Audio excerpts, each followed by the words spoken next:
Hello everyone and welcome back to the second Piatigorsky Cup. We're recovering some games by Bobby Fischer and Boris Spassky, and here Bobby faces none other than the great Argentinian legend Miguel Najdorf, and this is the fifth time they're playing together. So far they played 4 games, 3 of those ended in a draw. And the fourth game they played, it was in the 1962 Varna Olympiad. Fischer defeated Najdorf, and the Varna Olympiad was a pretty awesome event. If you guys remember, it is also where Fischer played his one and only game against world champion Michail Botvinnik.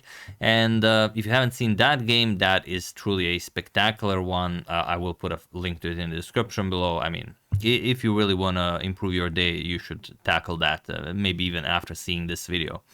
But yeah, Miguel Najdorf, much older than Fischer here in this tournament. He was 56 years old. He was born in 1910, which means that he was 11 years old already when Lasker and Capablanca were battling it out for the title of world champion. I have no idea if he was into chess back then. Probably he was. I mean, there's no reason he wouldn't be. So he could have, enjoyed it personally. And yeah, really tough opponent for Bobby. But like I said, he already played him 4 times. And other than that, something that I never knew about Najdorf, in 1947 he held a simultaneous exhibition where he blindfoldedly faced 45 players, and he won the event.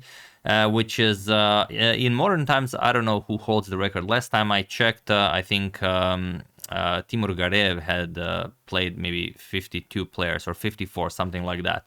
So we haven't come all that far from what was then a world record by Miguel Najdorf.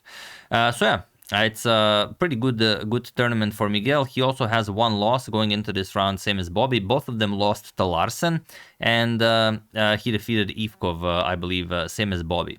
So yeah, let's check it out. It's quite a beautiful game, and we're also going to mention something else, but after we check out the game. And yeah, he was also world champion of Argentina 8 times. He played numerous times for the Argentinian team in the Olympiad. Probably the most awarded player, maybe even ever to play in the chess Olympiad. Yeah, quite the opponent. So let's check it out. Miguel has the white pieces, and he opens with d4. We have knight to f6, pawn to c4, and g6. Bobby, as usual, opts for his King's Indian defense. Knight to c3, bishop to g7, and pawn to e4. We have pawn to d6, bishop to e2, and Fischer castles kingside. Bishop to g5 by Miguel, knight to c5, and pawn to d5. And all of a sudden, we are transposing into the Benoni. We have pawn to e6, and now knight to f3. Usually, if you want to continue, playing what you've been playing, queen to d2 or d captures on e6 even can be played. But knight to f3, even today, the second move played in this position. We have pawn to h6, bishop to h4, and e captures on d5, and c captures on d5. And we have now fully transposed into the classical variation of the Benoni. We have pawn to g5, bishop to g3, and now I've found some games in the database with this exact same position, but only after this game was played. And not this position, I'm talking about the next move that Bobby will make, because here knight to h5 is a pretty standard move, and if you want, you can go something like a6 and then b5, but Bobby played pawn to b5 right away, and I haven't found any record of any games with this move after 1966, so I will call it here. It is now, as of move 11, that we have a completely new game. And the idea is pretty straightforward. Well, nothing is pretty straightforward in chess when you're playing Fischer, but if you capture with the knight, then knight captures on e4. The knight is defending the pawn. It's interesting what happens if you capture with the bishop. If you capture with the bishop, then you get knight captures on e4, and after knight captures on e4, queen a5 check. And it seems like you can go back with the knight to defend the bishop, but then bishop captures on c3 comes with check, and that will remove the defender of the bishop on b5. So you will have to play queen d2, then queen captures on b5, then knight captures on d6, attacks the queen, queen captures on b2, you're going to trade here, let's say captures, attacks the rook, rook b1, and then bishop c3 check, or you could go back, let's say bishop g7, bishop h8, or you could give a check, but it's not that big of a deal because, well, the queens are off the board, we're already in the endgame, you kind of want your king in the center of the board, and then the rook can come into the game, so it's, definitely playable. I would say, for both white and black. But Najdorf, instead, after this b5 move, goes knight to d2. Seemingly inviting pawn to b4, but the pawn to b4 would be, you know, not the best move for Fischer, because your d6 pawn is very weak and you need to address that. If you play b4, then comes knight b5, attacks the pawn, and while you can defend it with knight e8, it doesn't even seem like that bad of a move, opens up the bishop. The other knight comes to c4. Now look at this, both knights and the bishop are attacking that d6 pawn. You cannot defend. Maybe you can play something like f5 here, but that's maybe Miguel Tal would go into something like this with black. You know, anyone other than Tal, not really. So after knight d2, Fischer just plays pawn to a6, nicely defends the b5 pawn. Castles by Najdorf and rook to e8. We have queen to c2, queen to e7, now putting pressure on that e4 pawn, and rook 8 to e1. We have knight b to d7 by Fischer and pawn to a4. We have pawn to b4 and knight back to d1, remaneuvering the knight over to e3, where you can go to f5 to c4, all depending on what Fischer plays. And it's a pretty tough position to face as black, because there are ways that white can go after this d6 pawn. Now there's a rook on e8, so you don't have knight back to e8. There's already a queen on e7, so you cannot really play bishop to f8. So Fischer has to be very careful here. He goes knight e5, which makes perfect sense. You want to cut off the bishop, and you have a beautiful active knight here controlling a lot of squares in white's half of the board. Knight to e3, and now knight back to g6, preparing to shift the knight over to f4. He's saying, okay, you're being active, I'm going to be active as well. But maybe, you know, other moves were, you know, should have been considered, like maybe rook to b8, rook to a7, bishop, developing the bishop. Pretty much anything other than the move that Fischer played. Fischer played knight to g6, and now it's hard to say if this is already a winning position for Najdorf, but it's extremely difficult to play, but only if you realize what Bobby missed when he played knight to g6. Do you see what Najdorf played on his next move? Feel free to pause the video, you know, and try to soak in the position a little bit.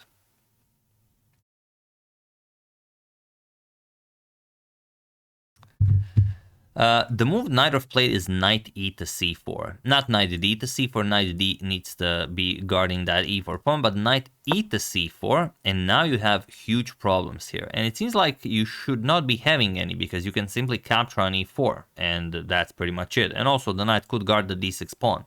But this is a very, very long line that obviously Najdorf calculated to perfection. I will show what the problem is. If you go knight captures on e4 now, then the problem is bishop d3. Okay, the knight is hanging, and you can't really move it. So we're just gonna play f5. No worries there. And it's not that you're gonna capture the knight with pawn to f3, because bishop to d4 check, and you also have problems here. After this f5 move, the problem is knight captures on d6. And now after, okay, the rook is hanging, you're going to move the rook. Now comes knight 2 captures on e4. And after f captures, you will play bishop captures on e4, making it impossible to capture the knight. You would gladly give up the rook for knight and bishop, but you have other problems. Also, the queen will be attacked on e7 once this bishop moves. So you're going to play knight e5, but it doesn't matter. This knight will again move to c4, and you again cannot move the knight, because if you move the knight now, bishop h7 check, and you win the black queen. So you're going to have to play something like a b3, attack the queen, and after queen captures, maybe trade off the queens, but you will still lose a piece. Queen captures will be played something like bishop captures, and after bishop captures, let's say knight captures, you will go bishop captures on d5, bishop captures, and rook captures, and you're going to be down a piece and a pawn, and of course this will be completely winning for white. So for some reason, Fischer, if this was his plan, completely missed knight to c4. So Fischer goes knight to f4, which obviously he had planned. He put the knight on e5, then to g6, then to f4, but it's not the best, as Najdorf finds a brilliant refutation. He plays bishop captures on f4, g captures, and now probably the move that Fischer missed when he went into all of this. Do you see what it is? So there's only one move that gives problems to Bobby. The move is pawn to e5. And what can be done here? Well, not much. it seems like, okay, maybe you can capture here on d5 with the knight, but then the other knight cap, or even bishop to f3 is pretty spectacular here, or you can capture e d6. Absolutely everything is winning here for white. So this is it isn't really worth exploring. So after e5, d captures on e5 was played, and now comes bishop to f3. This is extremely, extremely powerful. d6 is coming, will come with an attack on the queen and on the undefended rook on a8. So Fischer played queen to f8 here. There is this tricky variation of going pawn to e4. I will show it because it's very nice. Pawn to d6 attacks the queen, queen to d8, and now you're going to capture on e4, and after knight captures, bishop captures, you move the rook. Okay, rook b8. Now pawn to b3, and it's just very, very hard to do any damage whatsoever for black. The pawn on d6 is cemented by the knight on c4. You could hope to maybe attack it with the bishop, but then comes bishop c6, attacking the rook, and once you move the rook, even rook captures on e6 and something like rook e1, and this is well, maybe an engine would hold this with black, but probably not even an engine. So after bishop f3, queen to f8 was played, and now Najdorf plays knight captures on e5. Fischer finally develops the bishop, bishop to b7, and now knight d back to c4. Sorry, knight d back, knight d forward to c4. Rook 8 to d8. This would otherwise it would be pretty weird. We have knight to c6. Again, such a natural move, but so strong, attacking the rook.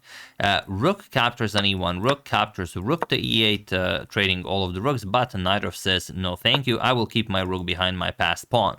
Fischer goes rook to c8, and now we have pawn to h3. The position is already winning for Najdorf, and pawn to h3 is not necessary. He is just a safety move, a precaution, as he feels that his position is just that much better. But I will show you this knight 6 to a5 move that attacks the bishop. The bishop cannot go here, and once you go here, just knight b6. And it seems like, okay, we're just going to move the rook, but the problem is once you capture it and rook captures, d6 comes with tempo, and once the rook moves, doesn't really matter where, okay, we're going to capture on c5, and black's position just falls apart. Not much to be done here. Knight c6 is coming, the queen will move. The bishop can also harass the rook a little bit. You're going to win both of these pawns. There are many ways you can win this game. So after rook to c8, h3, Najdorf says, all right, this is Fischer we're playing. I've never beaten him. Let's take this slow. And it kind of gives Fischer a chance to go for knight captures on d5, and then sort of weakens the knight on c6, but it doesn't work. Fischer plays knight to e8, and I will show it. No doubt Fischer already felt that he was lost here, so he probably calculated everything out, and it's a very complicated line, so I will show why he decided against it. Of course, and Najdorf will not capture the knight. Najdorf will play knight 6 to e5, and now you have problems. Your knight is hanging, and if you move the knight, your bishop on b7 is hanging, so you have to defend the knight. There's no other way. And now look at this, bishop h5, and there's just no good way to tackle this. You could maybe attack the knight, but bishop f7 check is just super scary. You cannot go here. The queen covers that, and after the king moves, knight g6 check. Forks the king and the queen, and you don't even care about the queen because after the king moves, you will deliver a check, and after king h8, as the bishop covers g8, you will deliver checkmate. So that's not even an option here. So you're going to have to play something like knight to e7, maybe hope for a capture on f7. But again, you're in no rush. You can play knight to d7, attack the queen, and after the queen moves, knight to d6. Now you're sort of trapped the queen, and after queen captures on d7, you will play knight captures on b7, and okay, now the rook is attacked, the queen is attacked. If the queen moves, the rook is hanging. You cannot capture even though you're attacking twice, because let's not forget about our good friend, the light square bishop on h5. So you're going to have to trade here, and after rook captures, that's pretty much it. Bishop to f8 will have to be played. Queen captures or something, and black is completely tied down the exchange. Of course, white is completely winning here. So yeah, knight captures on d5. Well, it is a fine attempt. It does not really work. So probably Fischer calculated everything out, and he decided to go knight e8, complicate. Maybe Najdorf messes it up. But knight 6 to a5, attacking the bishop. Rook to b8, we already mentioned why bishop to a8 does not work. Queen to f5. Beautiful, beautiful move by Najdorf, just activating the queen completely. And now it's time to just push that pass pawn forward. Fischer played knight to d6, maybe hoping... I don't know what he was hoping for. He has to play something. It appears that he overlooked, that he blundered a rook, but he was probably, he saw that nothing else works, and maybe he was hoping for queen d7 or something. Then knight captures on c4, and maybe you somehow activate here, but it's still really bad for him. Maybe, just a desperate attempt. But Miguel just played knight captures on d6, and he was in this position on move 31. That Bobby Fischer resigned the game, as there is nothing more to be done here. Sorry, I've just realized this poor formatting of the Bobby Fischer's name on the left. Probably some of you are bothered by that, so let me just fix it, even though it's the end of the game. But yeah, here, okay, Fischer obviously blundered a full rook, and he resigned because after queen captures on d6, there's this nasty knight captures on b7, and after rook captures, queen c8 check will pick up the rook on b7. So nothing to be done about that. Bishop f8, queen captures on b7, and he is down a full rook.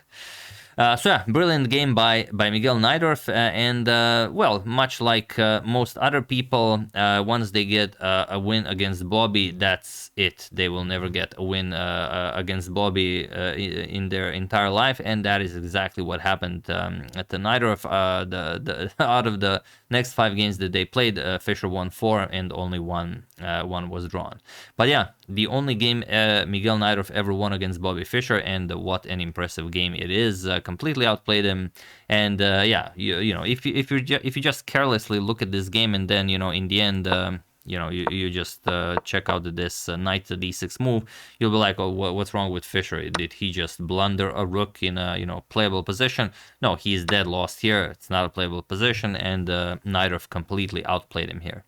So yeah, brilliant stuff by Najdorf. Tough break for Fischer, losing 2 in a row, and we already know what happens in the next game. Like I said, this is round 7. In round 8, he faces Boris Spassky, and he loses that game to Spassky, as we've already shown it. If you haven't seen it, I will also put a link to it in the description below and here by the side. So check it out, as we are going past that now. But yeah. Tough 3 games for Bobby in a row, but again, it's not unheard of. If you guys remember the 1959 Candidates Tournament, and I hope you do, as I have an entire playlist on it, Fischer lost to Tal, Smyslov, and Keres 3 games in a row in the 1959 Candidates Tournament, and he didn't do all that poorly in the tournament. I mean, you remember the final standings of the 1959 Candidates Tournament, I hope. But yeah, that was a quadruple round robin, so you could lose a couple of games and still have a very, very nice result. So yeah, very nicely done. Like I said, altogether they played 9 games. First 3 games between the two of them were a draw. Then Fischer won a game. Then this is game 5. Najdorf wins the very nice game against Fischer. And then they played 4 more times, not 5. And yeah, Fischer won 3, and one of the games was a draw. And for those of you who are maybe just joining us, here are the final standings of this second Piatigorsky Cup of 1966. It was won by Boris Spassky with clear first 11.5, and second Robert James Fischer 11 out of 18. You can see that Bobby has 7 wins and 3 losses, and those 3 losses are the ones that we have now covered. Spassky, Larsen, and Najdorf here, and you all know what happens next. So yeah, that's the game. Hope you guys enjoyed it. Brilliant stuff by Najdorf. I would like to thank Priscilla Woodley, Gerhard Homer, David Gasparian, Ferald Gerald, and Mike Manson for your contribution to my channel. Thank you a lot. I really appreciate it. As usual, you can check 2 of my previous videos here. Thank you all for watching, and I will see you soon, continuing to check up on your wonderful suggestions and whatever else happens in the chess world. Thank you all. I will see you soon, and have an excellent rest of your day.